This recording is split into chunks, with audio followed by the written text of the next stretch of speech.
Parece que os cartazes de André Ventura e do Chega vão continuar a ser tema desta campanha, desde logo pela simples razão de haver determinadas comunidades que estão ofendidas com esses cartazes. Mas se pessoas ofendidas é um critério suficiente para retirar cartazes da praça pública, no meu entender não é. Eu sou praticamente um absolutista naquilo que é a liberdade de expressão, deve-se poder dizer tudo e mais alguma coisa, e os filtros que devem existir e que eu considero que devem existir, devem ser pessoais, de valores de cada um. E portanto, eu acho que se deve poder dizer tudo na praça pública, e no meu entender a única coisa que deve estar prevista legalmente é eu dizer que vocês cometeram um crime que não cometeram e ameaças de morte. Quer dizer, isso são os meus dois limites. Tudo o resto, honestamente, pode-me estar a falhar alguma situação, mas eu acho que tudo deve poder ser dito na praça pública e depois as pessoas julgam como bem entenderem. Mas enfim, vamos ver esta queixa porque a comunidade cigana quer que André Ventura retire os cartazes da praça pública. Ora, como eu dizia, 6 pessoas avançam com a ação em tribunal para obrigar André Ventura a retirar cartazes e, portanto, a queixa de Garcia Pereira motivou algumas pessoas a avançarem também com queixas para que se retirem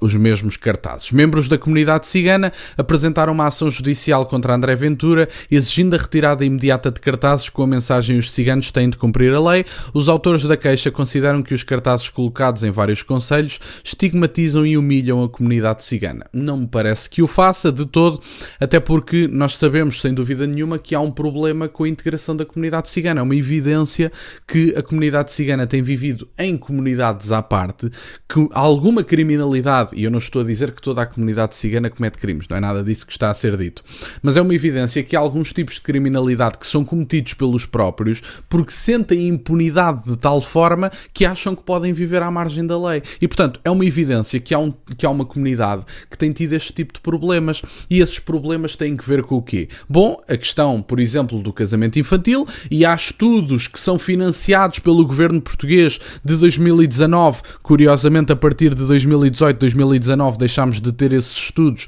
que demonstram evidentemente que o casamento infantil é uma prática comum dentro da comunidade cigana, que demonstram evidentemente também que esses estudos não demonstram, mas há outros. Sabemos que há grandes guerras entre famílias, muitas vezes armadas, e que isso tem uma ligação direta com a comunidade cigana, e podemos todos fechar os olhos e dizer que somos uns tipos porreiros e que a vida segue, mas é uma evidência que isto acontece. E apontar este problema não deveria ser alvo de queixas a nível judicial, porque nós sabemos que é um problema que acontece. E, portanto, se isso significa que todos os ciganos estão envolvidos nestes dois tipos de criminalidade, evidentemente que não significa, mas significa que há determinados tipos de criminalidade que, não atribuindo responsabilidade coletiva, é sem dúvida nenhuma um fenómeno da comunidade cigana. É uma óbvia evidência que é um fenómeno da comunidade cigana. E toda a gente sabe disso. Portanto, é uma evidência que é. 6 pessoas avançaram então com uma ação contra André Ventura para que o líder do Chega seja obrigado a retirar num prazo de 24 horas os cartazes que fazem referência à comunidade cigana.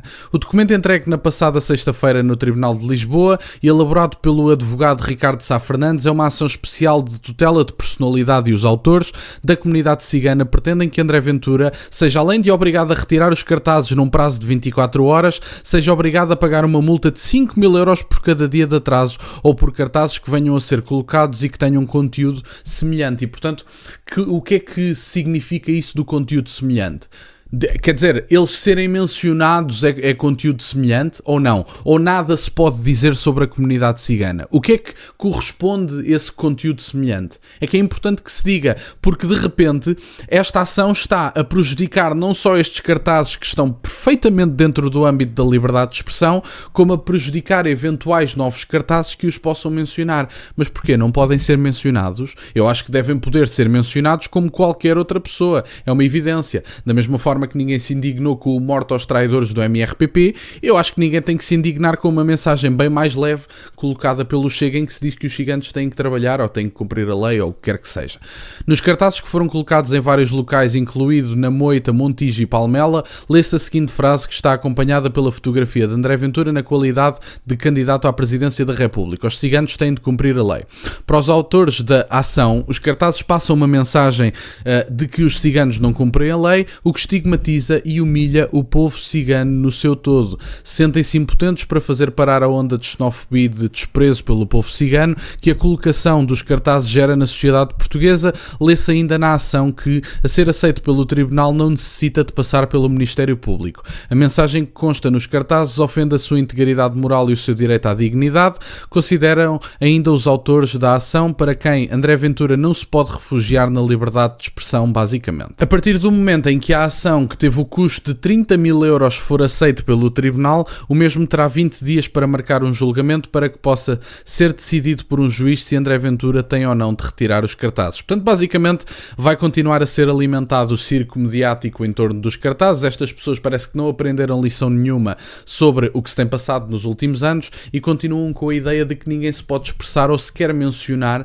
a comunidade cigana no discurso público. Eu acho que a comunidade cigana, exatamente como qualquer outra comunidade, têm todos o mesmo direito de ser mencionados em determinado discurso político e discurso público. Todas as pessoas devem poder dizer aquilo que bem entendem. Agora, não é andarmos aqui com a choradeira de que não podem ser mencionados, porque, mais uma vez digo, esta ação visa não só os atuais cartazes, que estão perfeitamente dentro da liberdade de expressão, e a Comissão Nacional de Eleições já o disse, e portanto temos essa lógica da liberdade de expressão, como os próximos eventuais cartazes com conteúdos semelhantes. Eu acho que esta expressão é que tem a sua particularidade, desde logo porque o que é que significa isso de um conteúdo semelhante? É todo e qualquer conteúdo que menciona a comunidade cigana, ou é apenas um conteúdo que a comunidade cigana considera ofensivo? E em primeiro lugar, se for o caso de se mencionar a comunidade cigana ser proibido, eu pergunto porquê, visto que eu considero que todas as comunidades devem poder ser mencionadas. E em segundo lugar, se é o que a comunidade cigana sentir que é ofensivo, caramba, então todos os cartazes que ofendam alguém têm que ser retirados da praça pública. Percebem que o percurso que está a ser feito para se retirar cartazes da praça pública pode abrir precedentes inacreditáveis do ponto de vista da liberdade de expressão e da liberdade de campanha.